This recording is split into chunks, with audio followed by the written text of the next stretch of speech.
We've made it to the 4th episode of the series, Nick Walker Screwjobs Revisited, and today we're going back to the 2025 Pittsburgh Pro, where Nick was at what I believe was the best version of his career at the time, yet somehow finished second to Derek Lunsford, who wasn't even at his best. And if you missed the first 3 episodes, make sure to check those out as well. Episode 1 covered the 2021 Mr. Olympia against Hunter Labrada. Episode 2 covered the 2022 Mr. Olympia against Derek Lunsford. And Episode 3 covered the 2023 Arnold Classic against Samson Dauda. Today we're revisiting the 2025 Pittsburgh Pro against that same Derek Lunsford, and this one might be an even bigger screw job than the 2022 Mr. Olympia, which we already covered in Episode 2. The context of this show is important. Derek was coming off his huge 2025 Arnold Classic win, where he brought what I believe was the best version of himself ever. Nick, on the other hand, was coming off a pretty disappointing 2024 season. But then, Pittsburgh happened. Nick shocked pretty much everyone, except apparently the judges, by completely dominating Derek. And I'm not talking about barely beating him. Nick absolutely dominated him.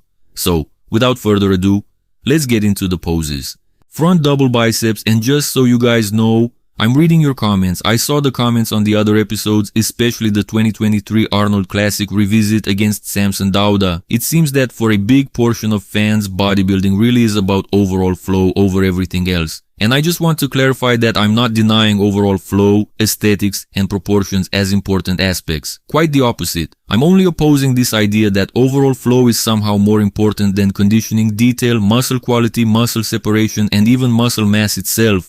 That's why you have off athletes like Behrooz Tabani winning shows against a 100% mass monster like James Hollingshead. You guys are simply ruining the sport with this nonsense. If Behrooz were on, he would most definitely beat James. Back to this comparison, Derek does have the better overall flow because of that superior shoulder to waist ratio. But that's about it. I mean, the arms look like a bad joke, the lats still have injection sites, and the legs are clearly downsized. If you want to get past all that and simply award the smaller waist, be my guest. But this is not how we do things here on Supersetman. Nick has the better arms, the better torso, and the better legs in this pose. The only thing he's losing is the wider waist, but that's simply not enough here. Nick Walker wins the front double biceps. Front lat spread is next, and I keep hearing over and over how Nick should be losing this pose no matter what. It's true that his proportions are pretty much the opposite of what you would consider ideal for this pose, but looking at him standing next to Derek here, why should Nick really lose this pose? Just because you've already learned the idea that Nick loses the lat spread every single time? What aspect of the pose is he actually losing to Derek here? Aside from having the smaller waist, Derek simply looks smaller everywhere else too. He almost looks like a scaled down version of Nick, if you ask me. Derek also has shorter arms, which prevents him from opening up more, just like Nick here. So his lats don't flare dramatically more, and his waist doesn't look significantly smaller either. Nick simply looks bigger and more polished from top to bottom. 2 poses in, and Nick is already leading 2-0. Side chest is next, and from the side, these two actually complement each other pretty well. Both are round through the arms and shoulders, both are lacking chest thickness, and both have powerful lower bodies.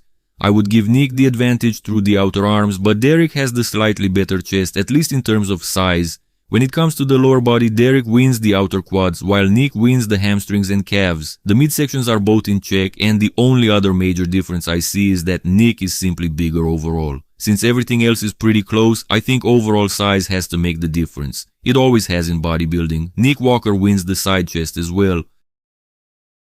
Back double biceps, and this was the show where everybody became aware of the fact that Nick actually has the more complete back double biceps, despite Derek winning the actual back.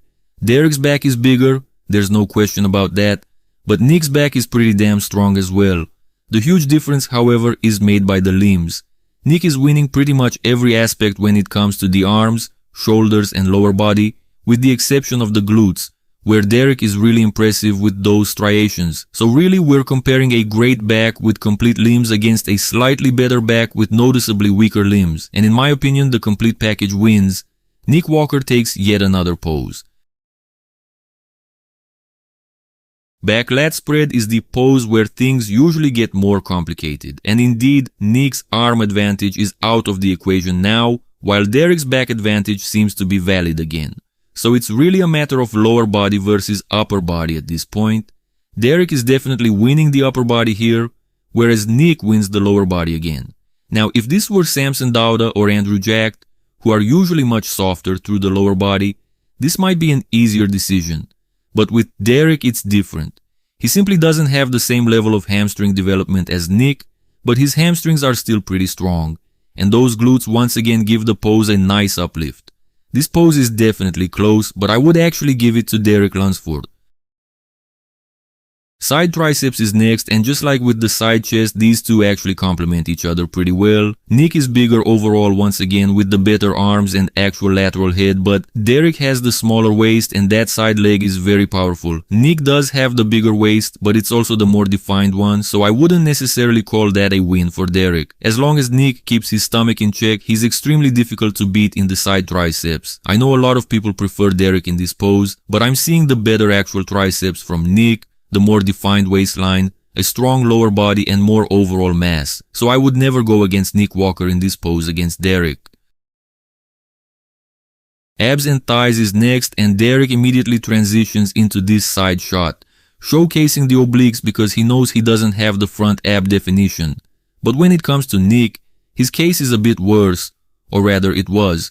We all know he fixed his midsection at the recent Tampa Pro, but last year, his abs were spilling out too much, and that was probably the reason, or rather, the excuse, to have him lose against brother Derek.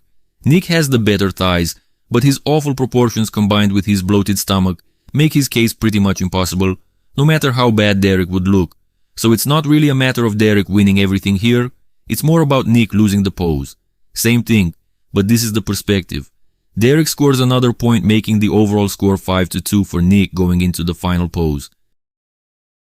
Which is the most muscular, and there could really only be one conclusion when it comes to these two. If you guys remember episode 2 of this series, when we compared these two at the 2022 Mr. Olympia, Derek was soft and also too small. Here, however, he got the mass. He got the fullness, but his upper body looks almost off-season. No definition, no vascularity. His most muscular is simply far from ideal. He looks like a smaller and softer version of Nick Walker from top to bottom. The mutant wins the final pose, making the final score 6-2 in his favor. So in the end, Nick Walker won this matchup more than convincingly, which in my opinion proves the screw job. We've now revisited the 4 main screw jobs Nick Walker has been through throughout his career. He was robbed of a 4th place finish at his Olympia debut, a silver medal at the 2022 Mr. Olympia, an Arnold Classic trophy in 2023, and a win against a Mr. Olympia winner at the 2025 Pittsburgh Pro.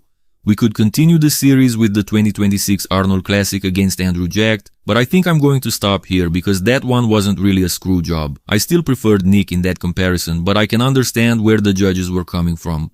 But if you guys like this concept, I think we could do the same thing with other athletes, and there's one name who, in my opinion, was screwed even more times than Nick Walker, and his name is Hadi Choopan.